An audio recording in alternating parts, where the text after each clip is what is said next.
तो hello guys, the beast channel पर आपका स्वागत है। आज हम एक्सप्लेन करेंगे काचियाकुटा एनिमे के एपिसोड नंबर 1 को। तो चलो शुरू करते हैं।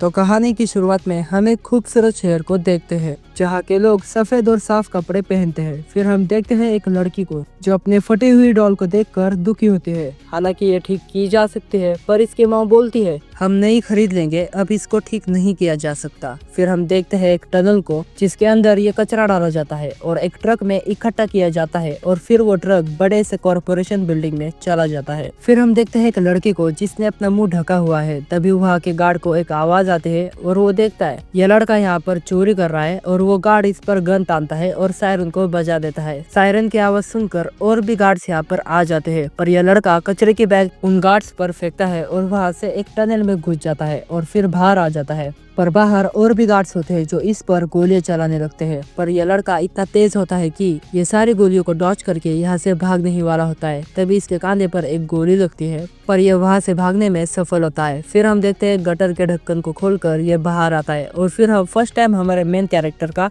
लुक देखते हैं। खैर, अब हम देखते हैं एक आलीशान जगह को जहाँ पर दो लड़कियां बात कर रही होती है। क्या तुमने सुना, कल रात भी कचरे की चोरी हुई है? मुझे तो समझ नहीं आता कि आखिरकार कचरे की चोरी कोई कैसे कर सकता है। ये जरूर जुनकी वालों में से ही कोई होगा। तभी वहाँ खड़ा हुआ आदमी वहाँ से जाने लगता है और उस आदमी के कपड़े मैले होते हैं और वो भी जुनकी लोगों में से ही एक होता है। वो लड़कियां इसे देखकर बोलती है कैसे गंदे रहते हैं ये लोग, ना जाने ये लोग हमारे एरिया में आते ही क्यों है। खैर, अब वो आदमी गेट खोलकर यहाँ से चला जाता है और फिर हम देखते हैं एक बड़ी सी दीवार को जिसके एक तरफ गंदगी और गरीबी दिखाई देती है और दूसरी तरफ कमाल की इमारतें और साफ सफाई दिखाई देती है। फिर हम देखते हैं यहाँ के लोग भी कचरा चोर के बारे में बात कर रहे होते हैं और बोलते हैं उसकी वजह से सिपाही हम सब के पीछे पड़ जाएंगे। फिर हम देखते हैं हमारे मेन कैरेक्टर को, इसके पास एक लड़की आती है और बोलती है रूडो, क्या तुम फिर से कचरा चोरी करने गए थे? और यहाँ हमें हमारे मेन कैरेक्टर का नाम पता चलता है। खैर, अब वो लड़की बोलती है वो शहर वाले कचरे को लेकर काफी स्ट्रिक्ट है, तुम वहाँ कचरा चुराने जाते ही क्यों हो?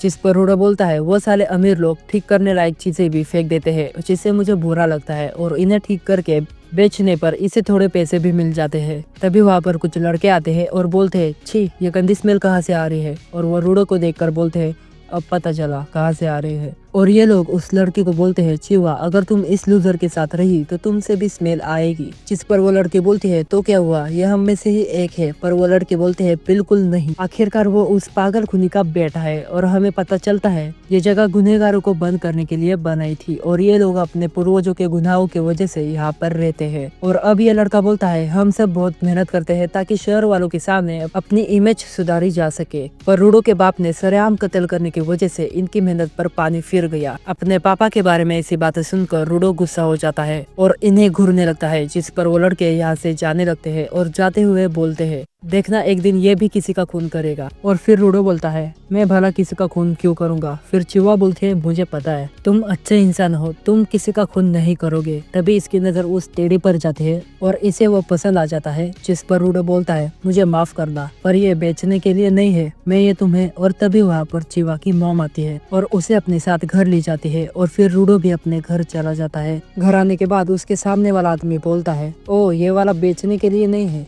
यही कहा था ना? ये सुनकर रूडो ब्लश करता है और बोलता है रेक्टो, आप छुप कर देख रहे थे? जिस पर रेक्टो बोलता है हाँ, तुम्हें अपनी दिल की बात साफ साफ कहनी चाहिए, पर सबसे पहले कल रात जो तुमने कारनामा किया है उसके बारे में बात करते हैं। मेरी बात सुनो, हमारी हालत इतनी भी खराब नहीं है कि तुम्हें खुद को खतरे में डालना पड़े। जिस पर रूडो बोलता है ना मुझे कुछ खतरा है और ना ही मैं कभी उनके हाथ लगा हूँ। जिस पर रेक्टो बोलता है देखो, हमारा खून का रिश्ता नहीं है पर कोई रिश्ता तो है, तो ऐसा जताना बंद करो कि मैंने तुम पर कोई एहसान किया है। जिस पर रूडो बोलता है मुझे पता है रेक्टो, आपने मुझ जैसे लावारिस लड़की को पाल पोस कर बड़ा किया है और मैं ऐसा नहीं समझूंगा कि आपने मुझ पर एहसान किया है, मैं तो आपकी इज्जत करता हूँ। जिस पर रेक्टो बोलता है काश तुम ऐसे ही चिवा से भी दिल खोल के बात कर पाते। और ये सुनकर रूडो हड़बड़ाने लगता है और बोलता है पर हम यहाँ चिवा की बात नहीं कर रहे। और तभी रेक्टो इसकी चोट नोटिस कर लेता है और पट्टी करने लगता है और उसके ग्लव्स उतार देता है और बोलता है तुम कूड़ा घर से दूर रहा करो। जिस पर यह बोलता है मैं सच कर रहा हूँ, ये जख्म कुछ नहीं है, कम से कम मेरे पापा ने जो किया उसके सामने तो कुछ नहीं।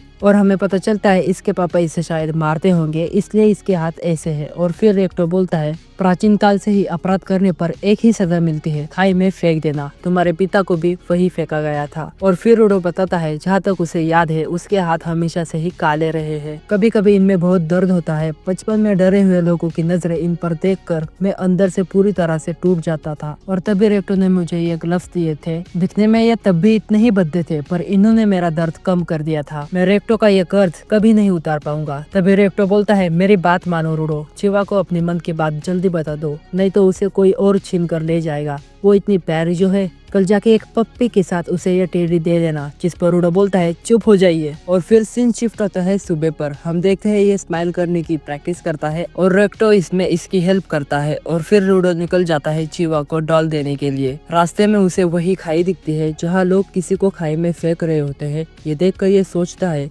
वहाँ नीचे फेंके लोगों का क्या होता होगा। तभी वहाँ पर चिवा आती है और बोलती है तुम तो यहाँ बहुत कम आते हो, और वैसे सच कहूँ तो यहाँ का नजारा बहुत खराब है, मुझे भी पसंद नहीं। यहाँ रहने वालों को ये जबरदस्ती देखना पड़ता है, चाहे वो देखना चाहे या नहीं। सुनो रोडो, मैं नहीं चाहती तुम्हें वहाँ नीचे फेंक दिया जाए, तो तुम कचरा चुराना छोड़ दो। जिस पर रूडो बोलता है रेक्टो ने भी यही कहा था। जिस पर चिवा बोलती है हाँ, क्योंकि उसे तुम्हारी चिंता है और वो भी तुमसे प्यार करता है। जिस पर रूडो बोलता है वो भी मुझसे प्यार करता है मतलब, और ये सुनकर ये ब्लश करने लगती है और बोलती है मेरा मतलब ये नहीं था रूडो। और ये सुनकर ये पागल हो जाता है और बोलता है ये सॉफ्ट टॉय मैंने तुम्हारे लिए ही लाया था, पर कचरे से लाया था, इसलिए सोचा शायद ये तुम्हें पसंद ना आए। पर चिवा उसे ले लेती है और खुश हो जाती है। और ये सब होने के बाद ये पागलों की जैसे घर की तरफ भागता है ताकि ये सब वो रेक्टो को बता सके। पर घर का दरवाजा खुलते ही ये देखता है रेक्टो को किसी ने चाकू मारा है। ये उसे मारने के लिए आगे बढ़ता है, पर जब ये होश में आता है वो मास्क वाला आदमी जिसने रेक्टो को चाकू मारा है वो एक किताब उठाता है और यहाँ से चला जाता है। तभी रूडो रेक्टो के पास जाता है। रेक्टो जिंदा होता है और बोलता है रूडो भाग जाओ, अब तुम ही हो जो इस दुनिया को बदल सकते हो। और रेक्टो मर जाता है। तभी रूडो को पीछे से शॉटगन लगती है और गार्ड्स इसे पकड़ लेते हैं और इसकी बात ना सुनते हुए उसे गिरफ्तार कर लेते हैं और सबके सामने लटका देते हैं। सारे गांव वाले चिल्लाते हैं कचरे को खाई में फेंक दो, कचरे को खाई में फेंक दो। रूडो भीड़ में कोई तो इसकी हेल्प करेगा ये सोचकर आंखें घुमाता है और उसे चिवा दिखती है, पर वो भी टेडी वहीं पर फेंक कर ये बोल के चली जाती है मैंने तुम पर विश्वास किया, पर तुम भी तुम्हारे पापा जैसे ही निकले। ये सुनकर इसका दिल टूट जाता है और तभी उसे वही मास्क वाला आदमी दिखता है और तभी इसे खाई में फेंक दिया जाता है। और गिरते समय ये बोलता है मैं तुझे नहीं छोड़ूंगा, किसी को नहीं छोड़ूंगा, मैं तुम सबको मार दूंगा। और फिर नीचे गिरने के बाद इसकी आंखें खुलती है और ये देखता है हर तरफ कचरा है। ये बोलता है ये किसी जगह है और तभी इसके पीछे से एक बड़ा कचरा मॉन्स्टर आता है और इसे देखकर रूडो शॉक हो जाता है और बोलता है ये तो नर्क है। और फिर एपिसोड नंबर 1 यहीं पर खत्म हो जाता है। इसका अगला एपिसोड देखने के लिए सब्सक्राइब करना ना भूले। मैं मिलूंगा आपसे फिर यहीं पर, तब तक के लिए सायोनारा।